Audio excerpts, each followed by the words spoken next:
नमस्कार मित्रांनो, सध्या सुरू असलेल्या जनगणना 2027 साठीचं स्वगणना आपण कशा पद्धतीने करू शकतो आणि त्या स्वगणनेमध्ये कुठले प्रश्न विचारले जातील याबद्दलचा आज व्हिडिओ आपण बघणार आहोत. सो व्हिडिओ हा पूर्ण बघा.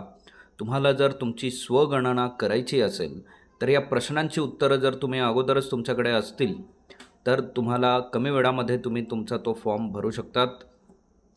त्यासाठी कुठले प्रश्न आहेत आणि त्यासाठी काय माहिती लागेल याबद्दलची माहिती या व्हिडिओमध्ये आपण बघणार आहोत. व्हिडिओ शेवटपर्यंत पूर्ण बघा. So house listing and housing census schedule 2027 portal for self enumeration. So अशा पद्धतीने प्रश्न इथे विचारले जाणार आहेत.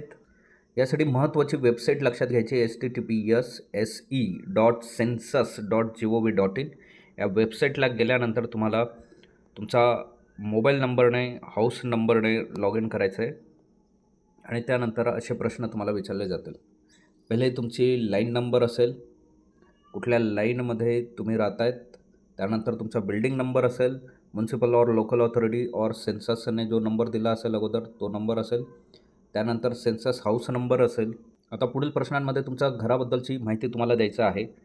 जसं की तुमचं फ्लोअर, तुमच्या घराचा जो फ्लोअर आहे तर तो कशाचा आहे, मडचा आहे, वूड आहे, लाकडाचा आहे का, ब्रिक्सपासून आहे, स्टोनपासून आहे की सिमेंटपासून आहे, ती माहिती तुम्हाला द्यायची. त्यानंतर वॉल्स, तुमच्या घराच्या भिंती ह्या कशाच्या आहेत, ग्रासच्या आहेत, ठ्याच्या आहेत, बांबूच्या आहेत, प्लास्टिकच्या आहेत, मडच्या आहेत, वूडच्या आहेत की सिमेंटच्या आहेत का दुसरा काही एनी अदर मटेरियलपासून बनलेलं आहे त्याची माहिती तुम्हाला द्यावी लागेल.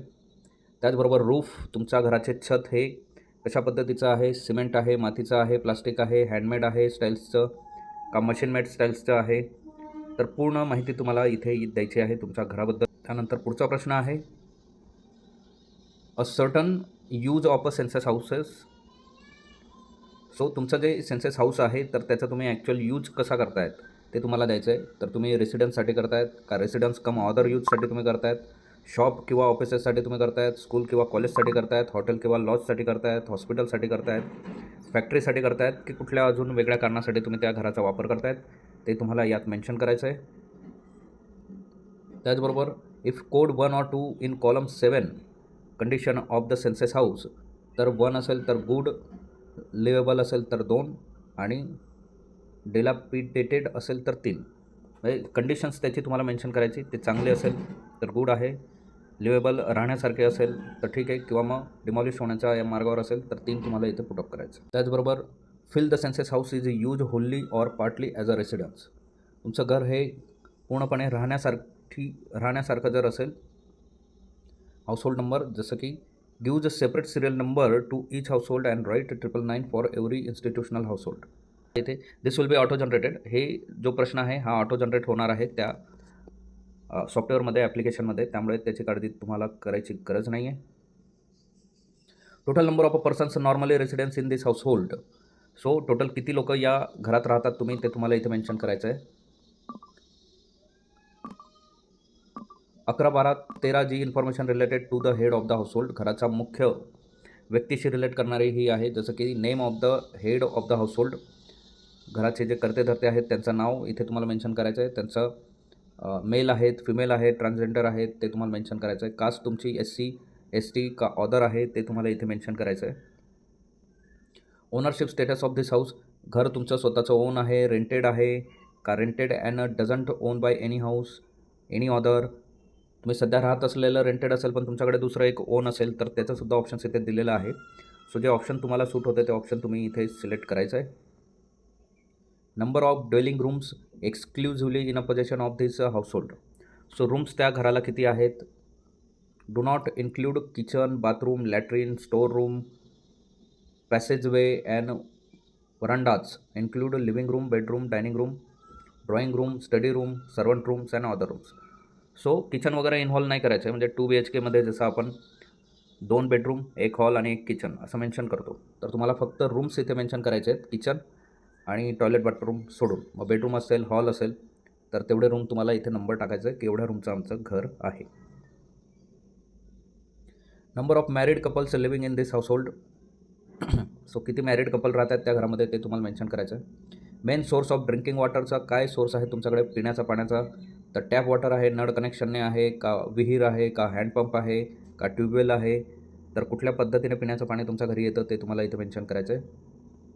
त्याचबरोबर availability of a drinking water sources, so within the premises, one near the premises, away the premises, तर जे सोर्सेस आहेत ते तुमच्या जवळ आहेत, घराचा लांब आहेत का घराच्या बाहेर आहेत, हे इथे मेन्शन तुम्हाला करायचं आहे. मेन सोर्स ऑफ लाईटनिंग, लाईटचा कुठला सोर्स आहे, इलेक्ट्रिसिटी आहे, केरोसिन, सोलार, कशावरनं तुम्ही लाईट यूज करतात ते तुम्हाला मेन्शन करायचं आहे.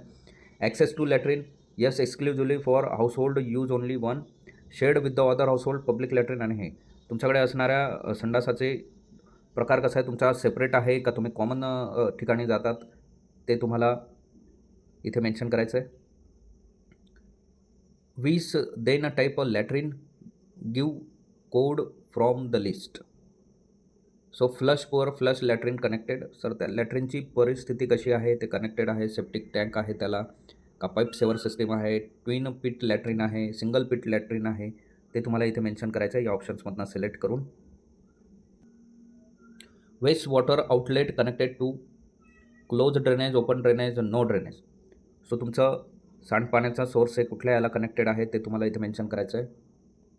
Bathing facility available within the premises, त्या घरामध्येच तुम्हाला बाथरूम्स आहेत का ते इथे मेन्शन करायचं आहे. Availability of kitchen and LPG PNG connection, so gas connection तुमच्याकडे आहे का, cooking in kitchens, cooking inside house but not in kitchen, किचनमध्ये ते कनेक्शन आहे का, किचनचा बाहेर आहे ते तुम्हाला इथे मेन्शन करायचं आहे. Main fuel use for cooking, कुकिंगसाठी तुम्ही काय वापरतात, फायरवूड वापरतात का, क्रॉप्स वापरतात का, काऊडंग वापरतात, coal, kerosene, LPG, electricity, biogas, solar, तर जे तुम्ही वापरत असाल ते इथे सिलेक्ट करायचं आहे.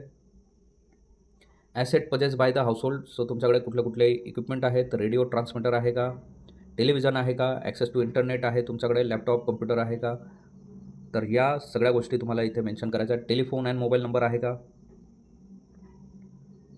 त्याचबरोबर बायसिकल अँड स्कूटर, मोटरसायकल आहे का, त्याचबरोबर कार, जीप, व्हॅन आहे का, main serial consume in the household, तर कुठलं धान्य हे तुम्ही यूज करत असतात, राईस, व्हीट, ज्वार, बाजरा, मेज, ते तुम्हाला इथे मेन्शन करायचं आहे.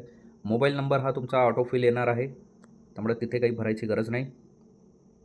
तिथे 34 प्रश्न तुम्हाला इथे विचारले जाणार आहेत. या 34 प्रश्नांची उत्तरं तुम्हाला स्वगणना या स्वतः तुम्ही करू शकतात, त्या ॲप्लिकेशनच्या माध्यमातून किंवा वेबसाईटच्या माध्यमातून तुम्ही करू शकतात. आणि या स्वगणनेमध्ये ही माहिती तुमच्याकडे असणं गरजेचं आहे. यानंतर हे सबमिट केल्यानंतर एक SCID नंबर तुमचा जनरेट होणार आहे. तो SCID नंबर तुम्हाला सांभाळून ठेवायचा आहे. जेव्हा प्रगणक किंवा कुठलेही गव्हर्नमेंट सर्वंट तुमच्याकडे स्वगणनेसाठी येतील त्यावेळेस ते SCID तुमच्याकडनं मागतील, तो SCID त्यांना द्यायचा आहे आणि इथे तुमची प्रोसेस स्वगणनेची कंप्लीट होणार आहे. कोणत्याही स्वगणकाला आपली पर्सनल माहिती देऊ नका. पॅन कार्ड, बँकेचे डिटेल्स, OTP कुठला तुम्ही शेअर करतायत तर त्या OTPमध्ये मेसेज असतो ते तुम्ही नक्की चेक करा आणि सेफली ही स्वगणना प्रोसेस तुम्ही कंप्लीट करा. असेच नवनवीन आणि अपडेटेड व्हिडिओ बघण्यासाठी आमच्या चॅनलला सबस्क्राईब करा, व्हिडिओला लाईक करा, योग्य त्या विद्यार्थ्यांपर्यंत ही माहिती पोहोचवा. थँक्यू, धन्यवाद, जय हिंद.